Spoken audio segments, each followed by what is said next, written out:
Hello friends, welcome to जनसर classes. Radhe Radhe. कल हम कैपेसिटर का नंबर वन पार्ट पढ़े थे। आज उसको एंड कर देंगे। ओके, तो बिना टाइम गवाई फटाफट खाता निकालो एंड लिखते बनो। पहले हम क्या पढ़ेंगे? देखो बेटा, फर्स्ट कॉन्सेप्ट पढ़ेंगे distribution of charge and potential distribution charge and potential बेटा। ओके, आई बात समझ में। सो दो तो केस में पढ़ेंगे हम, एक तो पैरेलल केस में, एक तो सीरीज कॉन्सेप्ट में। सो सपोज हम लिखेंगे बेटा पैरेलल कॉन्सेप्ट में। बेटा देखो, सपोज दो तो कैपेसिटर मैंने लिया, उसको लेके एक तो बैटरी के साथ मैंने कनेक्ट कर दिया। इसका कैपेसिटेंस C1 है, इसका कैपेसिटेंस C2 है। पॉजिटिव नेगेटिव V वोल्ट का बैटरी लगा दिया मैंने बेटा। ओके, आई बात समझ में। कितना वोल्ट का बैटरी लगा रहे? 20 वोल्ट का। तुमको क्या पूछेगा? इधर का चार्ज कितना है, इधर का चार्ज कितना है। आई बात समझ में? क्लियर। सो पैरेलल में अभी दो तो कैपेसिटर है। कॉन्सेप्ट क्या है लिख देता हूं, इधर नोट करके लिखो। In parallel condition the cell potential remains constant. Cell potential remains constant, but the charge get divided. Concept बेटा बता दिया, अप्लाई करेंगे। क्लियर ना? ओके, सो कैसे करोगे? देखो, पैरेलल कॉम्बिनेशन में सेल का पोटेंशियल जितना रहेगा, ईच कैपेसिटर का पोटेंशियल उतना रहेगा। लेकिन पैरेलल में चार्ज डिवाइड हो जाएगा। सपोज तुम बोलोगे सर कौन सा चार्ज? सेल से जितना चार्ज निकलेगा क्यू सेल, वो यहाँ पर एक तो जंक्शन है, इधर गया मेरा Q1, इधर गया मेरा Q2। मुझे Q नोन है, मैं इधर सिंबल में दिया हूँ। Q मुझे नोन है, लेकिन Q1 Q2 अननोन है। उसको हमें निकालना है। कैसे निकालेंगे देखो, इसको नोट कर देना बेटा पैरेलल में। सो कैसे करेंगे देखो, हम क्या लिखे? सो टोटल चार्ज जितना था, कुछ इधर गया कुछ इधर गया। सो क्या लिखेंगे? Q इक्वल बेटा Q1 प्लस Q2 इक्वल 1 दे दो। आई बात समझ में। उसके बाद हमको कौन सा हमारा कांस्टेंट रहेगा? Cell potential. सेल का पोटेंशियल जितना है वो इसके लिए भी वही है, उसके लिए भी वही है। सो V इक्वल बेटा क्या है? Q/C equal constant. Shortcut trick, V equal Q/C। आप जानते हो Q equal CV। Q/C equal constant मतलब क्या है बेटा? Q1/C1 equal Q2/C2। सो मुझे तो Q1 Q2 मालूम नहीं। सो यहाँ से Q1 को हटाओ, Q1 को सब्सटीट्यूट करो। सो Q माइनस Q2 क्या लिखेंगे? Q minus Q2/C1 equal to Q2/C2। Cross multiplication कर दो बेटा, यहाँ पर ले आते हैं। ओके, कितना बोले? QC2 minus Q2C2 equal to Q2C1। आएगा समझ में? ये हो गया QC2 Q2, इसको उधर ले जाओ। सो लिखने के बाद क्या हो जाएगा बोले? QC2 इक्वल टू क्या कॉमन जाएगा? Q2 कॉमन क्या हो जाएगा बेटा? C1 plus C2। मुझे क्या निकालने के? Q2। सो इधर लिखता हूँ, देखो Q2 इक्वल कितना चलेगा रे? Q into C2 divided by C1 plus C2 आ गया। ओके, कंसेप्ट को याद रखना बेटा। ये Q2 किसके लिए लिया है हम? कैपेसिटेंस 2 के लिए, कैपेसिटर 2 के लिए। सो इसका निकल गया। देखो Q2 जब निकल गया, तुमको Q1 के लिए सॉल्व करना नहीं पड़ेगा। तुम तो Q जानते हो, तो बस माइनस कर दो, नहीं तो लिखो ऐसे। सो Q1 कितना आएगा? Q into C1 upon C1 plus C2। Okay, ध्यान से रखना बेटा, आराम से देखो। तुम बोल के सर ये सेल चार्ज कैसे निकालेंगे? अरे ये दोनों कैसा है? फिर देखो और समझ में नहीं आता है तो इधर लिख देते हैं। Q सेल इज इक्वल क्या है? C total into V total. Okay, C total बेटा कितना है पैरेलल में? C1 plus C2 into V total कितना है? V volt. आराम से ये हो गया बेटा मेरा क्या? Q सेल मतलब कितना टोटल चार्ज सेल से निकल रहा है, जो कि यहाँ पर आके डिवाइड हो जाएगा। हो गया, चलो आराम से लिखो। कोई भी क्रिटिकल जब तुमको एक तो कॉम्प्लेक्स सर्किट देगा ना, सो उसको दो कैपेसिटर फॉर्म में ले आओ। पैरेलल सीरीज डाल के, parallel form and series form डाल के 2 कैपेसिटर ले आओ, उसके बाद डिवीजन कर दो। ये फॉर्मूला में बेटा देंगे, ये हो गया पैरेलल कॉम्बिनेशन में distribution of charge and potential. Okay बेटा, सो उसके बाद चलेंगे सीरीज कॉम्बिनेशन में। सीरीज कॉम्बिनेशन में पैरेलल का जस्ट उल्टा हो जाएगा बेटा। क्या हो जाएगा? जस्ट उल्टा हो जाएगा। कैसे? देखो, सपोज मैं इधर लिख रहा हूँ, अरे समझ में, देखो 2 कैपेसिटर बना बेटा, एक ठो ये हो गया, एक ठो ये हो गया, दोनों को एक ठो सेल में मैंने लगा दिया, इसका C1 इसका C2, ये है V। याद रखो बेटा, इसके लिए नोट क्या लिखेंगे? कैपेसिटर पैरेलल में जो था, पैरेलल कंडीशन में जो रूल था, मतलब potential constant charge divide. Series में जस्ट उसका उल्टा हो जाएगा बेटा। क्या कांस्टेंट का? In series condition the cell charge, लिख देता हूँ, कॉन्सेप्ट नोट करो। The cell charge remains constant, but cell potential get divided। याद रखना बेटा, charge remains constant but potential divided. So मुझे मालूम नहीं, देखो बेटा, यहाँ से सब ये टोटल पोटेंशियल कितना है बेटा? V volt. बैटरी का जितना लगा है वही आपका cell potential. Let it be, इधर गया V1, इधर गया V2, मैंने लिया, हमको निकालना है। चार्ज तो कांस्टेंट है, सेल चार्ज। सो हम क्या लिखेंगे? देखो इधर लिखते हैं V इक्वल, देखो यहाँ से कुछ पोटेंशियल इधर गया, कुछ पोटेंशियल इधर गया। आइए समझ में, ध्यान से सुनना। सो V इक्वल क्या लिखेंगे? V1 प्लस V2 इक्वेशन 1, आराम से। सो क्या कांस्टेंट रहेगा रे? सेल का charge remain constant, cell charge remain constant. Okay, so इसको मिटा देंगे, रूल को यहीं पर लिखना शुरू कर देते हैं बेटा हम। सो कैसे लिखेंगे बोलो? Cell charge is equal to constant. Charge का फॉर्मूला क्या है? C into V is equal to constant.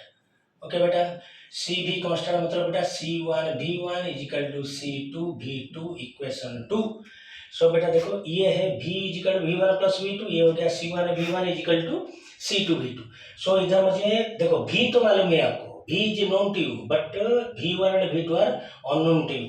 So V1 की जगह क्या डालेंगे बेटा? देखो C1 into V minus V2, V is equal to V1 plus V2, so V1 के V minus V2 डाल दो, इसको C2 V2, that implies निकाल लो, ब्रैकेट निकाल लो, C1 V minus C1 V2 is equal to C2 V2, that implies C1 V is equal to, इधर चलो, V2 common, C1 plus C2, that implies बेटा V2 कितना आएगा मेरा? C1 V upon C1 plus C2।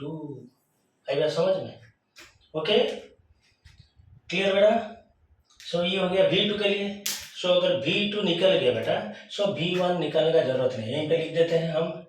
V1 is equal to क्या चलेगा? तो इधर C1 V by C1 plus C2, इधर क्या लिखेंगे? Automatically C2 V divided by C1 plus C2। आएगा समझ में? सो V2 निकल गया एंड V1 भी निकल गया। बढ़िया, ठीक है बेटा, आराम से करना। क्लियर?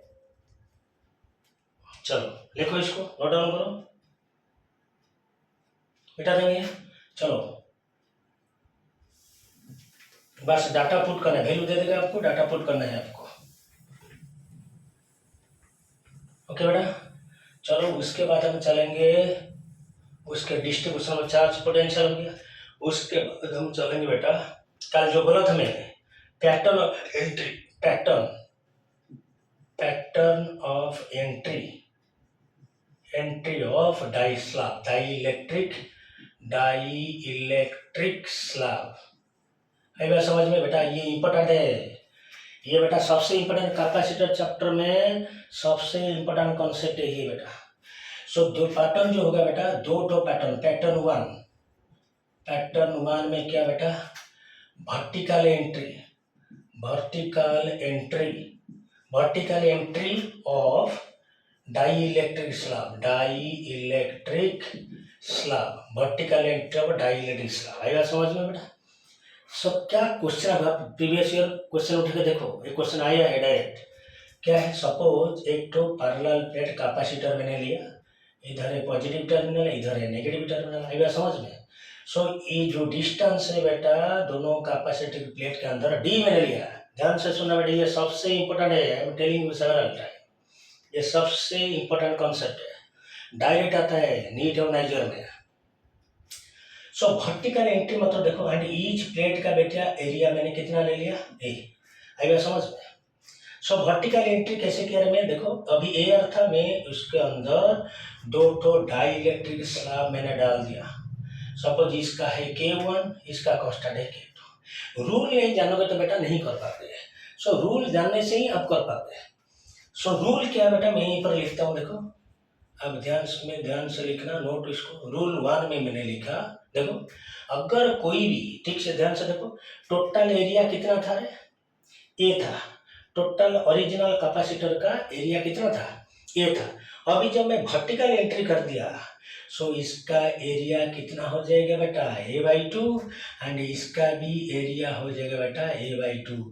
मतलब ये एक तो कैपेसिटर हो गया, ये एक तो कैपेसिटर हो गया। ध्यान से देखना बेटा, ओके, दो तो कैपेसिटर हो गया। रूल लिखता हूँ मैं, फॉर वर्टिकल एंट्री, देखो for vertical entry area divided but distance remain constant, इसके लिए भी डी, इसके लिए भी डी, but distance same। ये हो गया पहला। नंबर 2 पॉइंट क्या है, अभी जो दो तो कैपेसिटर हो गया बेटा, एक था, अभी दो तो डायरेक्ट स्लैब डाल के मैंने दो कैपेसिटर बना दिया। सो ये जो दो कैपेसिटर हो गया बेटा, आपको समझना है कि कैसे अरेंज हुआ है, सीरीज में या पैरेलल में। ध्यान में रखना, जब वर्टिकल एंट्री हो जाएगा बेटा पैरेलल कॉम्बिनेशन कर देना, ओके। कौन सा कॉम्बिनेशन, पैरेलल कॉम्बिनेशन। देखो both capacitors are connected in parallel manner, okay. So इसका कैपेसिटेंस मैंने लिया C1, इसको लिया C2, बस डाटा पुट करके ऐड कर दो। C1 का वैल्यू कितना लिखा है, पैरेलल प्लेट कैपेसिटर का हम फर्स्ट वीडियो में पढ़ाए थे, कितना है एप्सिलॉन नॉट A नहीं, A/2/D, एंड C2 कितना है करे, एप्सिलॉन नॉट A/2। एरिया बेटा डिवाइड हो गया है, A/2/D। सो C टोटल कितना होगा बेटा, C1 प्लस C2 आ गया। सबसे बेटा इंपॉर्टेंट कॉन्सेप्ट है बेटा, ओके। ध्यान से देखना, पॉज मार के वीडियो को देखना, जहाँ पर ये जो रूल मैंने बताया आपको कॉन्सेप्ट, इसको बेटा नोट डाउन करो, एग्जाम में आपको बहुत हेल्प मिलेगा। चलो ये हो गया बेटा हमारा vertical entry, parallel arrangement, okay बेटा। मिटा देंगे इसको, मिटा देते हैं। आप पॉज मार के लिखोगे, अच्छा करो, अच्छा खाओ, अच्छा रिजल्ट बनाओ, ओके बेटा। चलो उसके बाद नंबर 2 लेंगे हॉरिजॉन्टल एंट्री। कॉन्सेप्ट इंपॉर्टेंट है बेटा, कॉन्सेप्ट समझ गए ना, कितना भी प्लेट दो ना आराम से कर दोगे। Horizontal entry of slab, dilated slab, okay. एक तो डायग्राम बनाते हैं बेटा, देखो ये वाला एक तो प्लेट, ये वाला एक तो प्लेट। सपोज इसको मैंने पॉजिटिव लिया, इसको बेटा मैंने नेगेटिव लिया। डिस्टेंस वही है, कितना है D। Area of each plate कितना है। अभी मैंने बेटा इसके अंदर दो तो डायलेटेड स्लैब घुसा दिया, ओके, ऐसे। इसका K1 है, इसका K2 है। इधर भी बेटा देखो, ध्यान से देखो, जब वो वर्टिकल एंट्री हो रहा था बेटा, एरिया डिवाइड हो रहा था डिस्टेंस कांस्टेंट। लेकिन जब हॉरिजॉन्टल एंट्री, देखो ध्यान से देखो, हॉरिजॉन्टल एंट्री हुआ, कौन डिवाइड हो जाएगा, D। कितना कैपेसिटर हो गया बेटा, ये हो गया मेरा C1, ये हो गया मेरा C2, दो तो कैपेसिटर बन गया। हॉरिजॉन्टल वर्टिकल में जो कंसेप्ट लगा रहे थे अभी उसका उल्टा कर देने का, ओके। सो उधर पैरेलल अरेंजमेंट था, अभी क्या हो जाएगा बोलो, क्या हो जाएगा, सीरीज अरेंजमेंट। लेकिन इसका डिस्टेंस बेटा कितना हो जाएगा, बोलो D/2। इसका भी डिस्टेंस बेटा कितना हो जाएगा, D/2। बट इसका एरिया भी है, इसका भी एरिया है, ओके। दो तो कैपेसिटर इधर लिख रहा हूँ मैं, नोट करके लिखो। In horizontal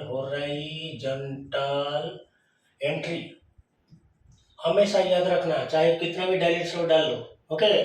so same rule apply करना, मैं फंडामेंटल बता रहा हूँ आपको। In horizontal entry, okay, area A remains constant, A remain constant, but D divided. Okay, and second rule क्या? Both capacitors are joined in कैसे बेटा? Series combination. ओके, सो series में बेटा बस C1 को निकाल दो, यहीं पे लिख रहे हैं हम. अभी देखेंगे ये जो कैपेसिटर बना C1, उसका कैपेसिटेंस कितना है बेटा? C1 epsilon not A by D/2 and C2 का आएगा, सॉरी इसका जो डायलेक्ट्रिक कांस्टेंट K1 है बेटा. हाँ, इसका डायलेक्ट्रिक कांस्टेंट कितना है? K2. सो कितना लिखेंगे? Epsilon 0 A K2/D/2. Okay, so इसका पहला वाला भी जो मैं भूल गया, आई एम एक्सट्रीमली सॉरी, जो इसका पहला वाला जो पैरेलल में K को हम मल्टीप्लाई नहीं किए थे. अब थोड़ा प्लीज, सो और एक बार लिख देता हूँ मैं यहीं पे. C1 कितना था? एप्सिलॉन 0 बोलो A/2, एरिया डिवाइड हो रहा था, एप्सिलॉन 0 इंटू K1 बाई कितना था? D तो कांस्टेंट था. सिमिलरली C2, जस्ट छोटा सा करेक्शन कर दो बेटा प्लीज. मैं हड़बड़ी में जल्दबाजी में K को मल्टीप्लाई करना भूल गया. जो तुम्हारा पिछले बार जो वर्टिकल एंड है, सो उसका कितना आएगा? Epsilon not area divide K2/D. बस जल्दबाजी में थोड़ा मिस्टेक हो गया. C1 कितना आएगा? इधर देखो, एप्सिलॉन A K1/D/2, इधर आएगा एप्सिलॉन A K2/D/2. बस दोनों कैसे कनेक्टेड है? सीरीज में. सो C टोटल कितना आ गया बेटा? मैं एट ए टाइम लिख रहा हूँ, C1 C2 divided by C1 plus C2. बस ये दोनों को इधर ऐड कर देने का. डाटा पुट कर दो, बस आराम से हो गया. C टोटल कितना है? बढ़िया क्वेश्चन है बेटा. इसका पहले वाले को थोड़ा रेक्टिफाई कर देना बेटा. हाँ, ये जो K1 मैंने K1 K2 मल्टीप्लाई नहीं किया था, बिकॉज कल पढ़े थे ना हम, जब डायलेक्ट्रिक सब पहले था, अगर कैपेसिटर का कैपेसिटेंस C है, उसके बाद अगर डायलेक्ट्रिक सब डालेंगे कितना टाइम बढ़ जाता है? K टाइम बढ़ जाता है. ओके, सो इधर K1 जो पहला वाला जो वर्टिकल एंट्री है, इधर हॉरिजॉन्टल एंट्री, उधर था पैरेलल कॉम्बिनेशन, इधर हो गया बेटा सीरीज कॉम्बिनेशन. आएगा समझ में? बेटा देंगे इसको.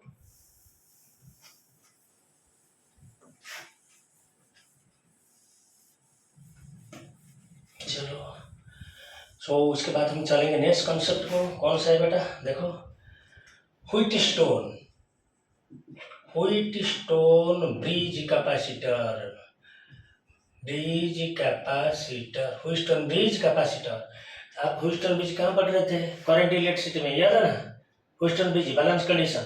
सो कैपेसिटर में चलेगा. देखो सेम आंसर आएगा, लेकिन उसका डायग्राम अलग होगा. मैं लिख रहा हूँ इधर, देखो कैसे.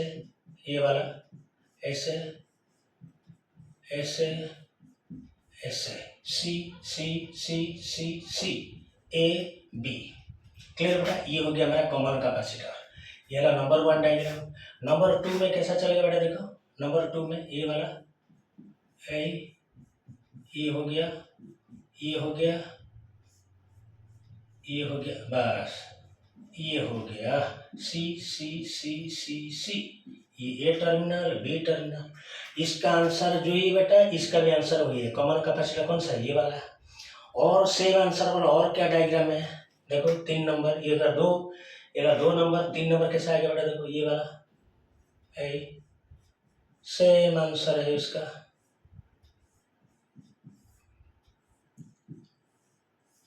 ये हो गया ये हो गया मेरा B, ये हो गया बेटा मेरा कॉमन कैपेसिटर. आइए समझ में. सो आप लोग जानते हो कि बैलेंस व्हीटस्टोन कंडीशन में क्या क्या रहता है. देखो, जब in balance condition of capacitor, don't think that Wheatstone bridge is only applicable for resistor. Wheatstone bridge is also applicable बेटा फॉर कैपेसिटर. आइए समझ में. सो इन बैलेंस कंडीशन बेटा, ये बीच वाला जो मेरा कैपेसिटर है, इसका चार्ज बेटा कितना हो जाएगा? 0. चार्ज कितना हो जाएगा रे? 0. आइए समझ में. सो कोई भी, आप पहला क्लास में मैं बोला था, कैपेसिटर एक ऐसा डिवाइस है जो कि चार्ज भी स्टोर करेगा एंड एनर्जी भी स्टोर करेगा. अगर कोई भी कैपेसिटर के द्वारा अगर मेरा चार्ज 0 हो जाता है, तो उसको रखना नहीं रखना बेटा बराबर. सो इसको नेग्लेक्ट कर देते हैं. अगर चार्ज नहीं जाएगा कैपेसिटर से, सो उसको रखना नहीं रखना बराबर है. सो उसको नेग्लेक्ट कर देते हैं। सो बाकी बचा फिर 5 तो था, अभी कितना बचा है, ये दो 4। सो ये दोनों बेटा कैसे कनेक्टेड है, सीरीज में। सो सीरीज में होगा तो इनका नेट कैपेसिटेंस कितना होगा, सीरीज का रूल डालोगे तो C/2। ये दोनों भी कैसे कनेक्टेड है बेटा, सीरीज, इनका भी कितना हो गया, C/2। सो बेटा देखो इसको और सॉल्व करने का जरूरत नहीं, तुम जब देखो को व्हीटस्टोन ब्रिज फॉर्म में है एंड सबका कैपेसिटेंस सेम है, सब कैपेसिटर का कैपेसिटेंस सेम है, बस आंख बंद करके लिख देना net capacitance is equal to any one of the capacitance. अब कैसे तुम बोलोगे सर कैसे, देखो इधर साइड का हो गया C/2, इधर साइड का बेटा हो गया C/2, है समझ में। सो ऊपर का टोटल नीचे का टोटल कैसे कनेक्टेड है बेटा, पैरेलल। सो क्या लिखेंगे, C/2 plus C/2 is equal to कितना, C। सो इसका भी CAB is equal to C, इसका भी CAB is equal to C, इसका भी net capacitance is equal to C। ध्यान से रखना बेटा, बैलेंस व्हीटस्टोन ब्रिज कैपेसिटर में अप्लाई होगा। ओके बेटा, सो ध्यान से रखना, इसको आराम से लिखना। अभी तुम्हारा दिमाग में कोई सवाल चल रहा होगा जैसा आप क्या बोले, अगर 5 तो कैपेसिटर का कैपेसिटेंस अगर सर सेम होगा तो उसको बैलेंस व्हीटस्टोन ब्रिज बोलेंगे, ठीक है। अगर मैं बोलूँगा अलग अलग कैपेसिटेंस दे दिया तो देखो उसको, उसका कंडीशन क्या रहेगा, मिटा देंगे उसको बेटा।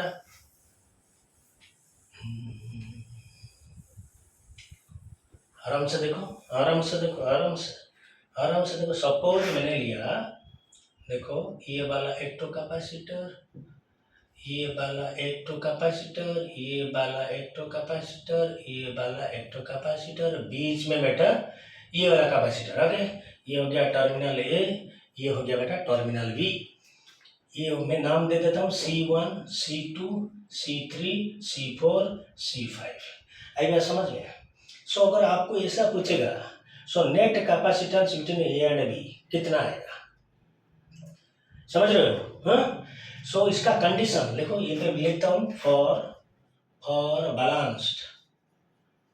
बैलेंस्ड केस कंडीशन क्या रहेगा, देखो C1 upon C2 is equal to C3 upon C4। अगर ये कंडीशन बेटा सेटिस्फाई हो गया आपका, देखो ये सब कैपेसिटेंस सेम नहीं है बेटा, सब 5 तो कैपेसिटर सब अलग अलग कैपेसिटेंस है, क्लियर ना बेटा। सो अगर ये तुम जब ऐसे देखा सर्किट में, तुम पहले दे देना नंबर दे देना C1 C2 C3 C4, उसके बाद उसका रेशियो ले लो, C1/C2 जितना होगा अगर C3/C4 उतना होगा। सो इसको मैं बोलेंगे बेटा बैलेंस कंडीशन। बैलेंस कंडीशन मतलब ये कैपेसिटर देके चार्ज बेटा कितना जाएगा, 0। चार्ज 0 मतलब बेटा, तो इसको हम क्या करेंगे, इसको काटना पड़ेगा हमको, इसको निकाल देना है। क्यों, चार्ज अगर ये कंडीशन बेटा सेटिस्फाई हो गया, सो इस ये टोटल सर्किट को हम क्या बोलेंगे, बैलेंस व्हीटस्टोन ब्रिज का, balance Wheatstone bridge circuit. So balance condition में सेंट्रल कैपेसिटर द्वारा चार्ज कितना चलेगा आपका, 0। अगर 0 हो गया उसको हटा दो। सो अभी क्या क्या आ गया बेटा, देखो C1 C2 in series, C3 C4 in series, ऊपर का नीचे ये वाला दोनों क्या हो जाएगा रे, पैरेलल। आराम से आई बात समझ में। ओके, सो इसका निकाल दो सीरीज में, इसका निकाल दो सीरीज फॉर्मूला, ऊपर का नीचे को ऐड कर दो बिकॉज पैरेलल। आई बात समझ में। अब करके देखो जो तुम्हारा प्रीवियस ईयर क्वेश्चन है, कोई भी एंट्रेंस का किताब से करो। ओके बेटा, सो कॉन्सेप्ट बता दिए, लास्ट कॉन्सेप्ट बेटा कौन सा है, मिटा देंगे इसको। लास्ट कॉन्सेप्ट क्या है बेटा, देखो इनफाइनाइट सर्किट, इसको पढ़ा के आज का वीडियो खत्म करेंगे। कल बेटा जो वीडियो आएगा वो तुम्हारा ऑर्गेनिक केमिस्ट्री के ऊपर, हम शुरुआत कर से 12th का अभी आपका टच में है, 11 से शुरू करेंगे हम, क्लियर। चलो कौन सा कैपेसिटर लिखेंगे अभी, इनफाइनाइट सर्किट। ओके बेटा, सो क्या करना पड़ेगा हमको, देखो एक तो इनफाइनाइट सर्किट मतलब जानते हो बेटा, इधर देखो, तो इधर देखो, तुमको मैं बोलूँगा समुंदर के पास जाओ, कोई भी सी कोस्ट में जाओ, एक तो बाल्टी लेके जाओ, बाल्टी में पानी भर के लाओ, समुद्र में डाल दो, बोलो कि सुनामी आ जाए, कभी होगा ऐसा, नहीं होगा। एक खुला बाल्टी लेके जाओ, तुमको बोलूँगा समुद्र को सूखा मार, पूरा ड्राई कर दो, कर पाओगे। सो इनफाइनाइट सर्किट का मतलब वही होता है बेटा, कोई भी इन्फाइनाइट सर्किट से, सुनो ध्यान से सुनो क्या बोल रहा हूँ, एक तो कैपेसिटर को निकाल दो, नहीं तो एक कैपेसिटर बाहर से ऐड कर दो, उसका नेट कैपेसिटेंस के ऊपर उसका कोई असर नहीं पड़ेगा। क्या बोला, समझ में आया? ओके, सो देखो उसके जैसा एक तो कैपेसिटर सर्किट बनाते हैं हम। देखो ये वाला एक, ये वाला ऐसा, सेम ये वाला एक, ये वाला ऐसे रिपीट होके अप टू कितना तक चलेगा रे, इनफिनाइट। सपोज इसका टर्मिनल ए है, इसका टर्मिनल बी है। आई बात समझ में बेटा? ओके, सो सपोज इसको मैंने ले लिया C1, इसको बेटा ले लिया कितना C2। सेम भी दे सकता है, अलग भी दे सकता है। ये हो गया C1, ये हो गया C2। सो अप टू कहाँ तक चल रहा है ये, इन्फिनिटी तक। आएगा समझ में? सो हमको क्या पूछेगा, what is the net capacitance between two terminal A and B. तुमको क्या करना है बेटा, ट्रिक क्या है, तुमको ये सर्किट जब इन्फिनिटी तक चलेगा तुमको देखना है बेटा, ध्यान से सुनो, कौन सा पार्ट रिपीटेड हो रहा है, कौन सा पार्ट रिपीट हो रहा है। देखो आराम से, एक देखो ये वाला, ये वाला, ये वाला, ये वाला, ऐसे पूरा इन्फिनिट तक। मतलब यहाँ से एक बार हम निकाल देंगे, नहीं तो यहाँ से ऐड कर देने से ये जो पार्ट मैंने बोला रिपीटेड पार्ट, तो नेट कैपेसिटेंस के ऊपर तुम्हारा कुछ फर्क नहीं पड़ेगा। सो इसको हम ऐसा भी, सपोज मुझे मालूम नहीं ए एंड बी के अंदर मैंने नेट कैपेसिटेंस कितना ले लिया बेटा, एक्स, लेट इट बी। सो देखो इसका नया वाला कैसे टालेंगे, कैसे खींचेंगे हम, यही हो गया, इसको ले लेंगे एक तो नेट कैपेसिटेंस, इसको ले लेंगे एक्स। सो ये हो गया बेटा C1, ये हो गया बेटा C2, ये हो गया टर्मिनल ए, ये हो गया टर्मिनल बी। सो इसका मतलब समझ रहे हो? देखो हम ए एंड बी के अंदर नेट कैपेसिटेंस कितना लिए, एक्स, हम कंसीडर के एक्स। सो ये तो एक्स ले लिए, लेकिन मैं इधर और एक रिपीटेड पार्ट को बेटा क्या किया हूँ, ऐड किया हूँ, रिपीटेड पार्ट को ऐड किया हूँ, मतलब नेट कैपेसिटेंस के ऊपर उसका कोई फर्क नहीं पड़ने वाला। सो कैसे करेंगे, देखो अभी ध्यान से देखो, ये जो दोनों कैपेसिटर है सो कैसे कनेक्टेड है, पैरेलल में। सो इनका नेट कैपेसिटेंस कितना हो जाएगा, C2 प्लस एक्स।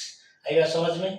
इन दोनों का हो गया C2 प्लस एक्स पैरेलल। इन दोनों का टोटल को बेटा C1 कैसा कनेक्टेड है, सीरीज में। सो सीरीज में डाल दो, सो क्या लिखेंगे बेटा बोलो। सो ये C1 है, ये एक तो टोटल कैपेसिटेंस है, ये एक तो कैपेसिटेंस है। सो क्या करेंगे C1 इंटू, बोलो मैं डायरेक्ट लिख रहा हूँ बेटा, आपको क्या लिखना है, 1/C total is equal 1/C1 plus 1/C2 dot dot two, जो पहले वाला वैल्यू में मैंने अपलोड किया है। So C1 into C2 plus x, okay बेटा, divided by C1 plus C2 plus x is equal to बेटा कितना, एक्स। आएगा समझ में? सो इसको निकालने के बाद बेटा वो कौन सा फॉर्म में आएगा जान, तो मैथमेटिक्स का जो quadratic equation a x square plus b x plus c is equal कितना, 0। सो आपको क्या निकालना है, x is equal minus b plus minus under root b square minus 4ac by 2a। ये फॉर्मूला को आपको पुट करना है बेटा। ओके, सो कैसे करोगे, देखो इसको साइड को हम मिटा देते हैं, थोड़ा एक बार करते हैं। ओके, इसको देखो बेटा, मल्टीप्लाई करो, C1 C2 plus C1 x, C1 C2 plus C1 x। Okay बेटा, डिवाइडेड बाई ये वाला कितना है, C1 plus C2 plus x is equal to x। That implies, इसको मल्टीप्लाई कर दो, C1 C2 plus C1 x is equal to कितना होगा, C1 x plus C2x plus कितना, x स्क्वायर। सब इसको एक साइड में ले जाओ। ओके बेटा, इधर को सब ले जाओ, x स्क्वायर प्लस देखो ये C1x, ये भी बेटा C1x इधर चलेगा, दोनों को इधर ले आओ। So C1x minus C1x minus C1 C2 plus C2x is equal to 0। So ये कट गया बेटा। सो बाकी बचा कितना बेटा, बोलो, x स्क्वायर कट जाएगा। सो इधर हम लिख रहे हैं बेटा, देखो इसको मिटा देंगे, इसको बेटा मिटा देंगे, आप पॉज मार के देखोगे, क्लियर है? सो कितना आ गया, बोलो कितना आ गया बेटा, x square plus C2x minus C1 C2 is equal to 0 आ गया। देखो उसी फॉर्म में बेटा मैं लिख देता हूँ नीचे, ax square plus bx plus c is equal to 0। So ये जो x का वैल्यू जो लिखा लेता हूँ, minus b plus minus under root b square minus 4ac by 2 minus b plus b square minus 4 by 2a, b square by 2a, आई बात समझ में। ओके, सो ये जो इक्वेशन है बेटा, इसका दो तो वैल्यू आएगा ना, एक तो पॉजिटिव वैल्यू, एक तो नेगेटिव वैल्यू। आपको हमेशा कौन सा वैल्यू लेना है, कौन सा वैल्यू लेना है, पॉजिटिव वैल्यू लेना है, ध्यान में रखना है इसको। इसका दो वैल्यू आएगा पॉजिटिव नेगेटिव, आपको हमेशा पॉजिटिव वैल्यू को लेना है। सो जो इनफाइनाइट सर्किट बेटा वेरी वेरी इंपॉर्टेंट है, इधर बस आपको देखना है कौन सा पार्ट रिपीट हो रहा है। Okay, so this finishes your some important concept of capacitor chapter, आई बात समझ में। सो बस अच्छे से ध्यान वीडियो को वॉच करना बेटा, अगर अच्छा लगे तो सब्सक्राइब कर देना एंड एक तो अच्छा कमेंट दे देना। चलो आज के लिए बस इतना ही, राधे राधे।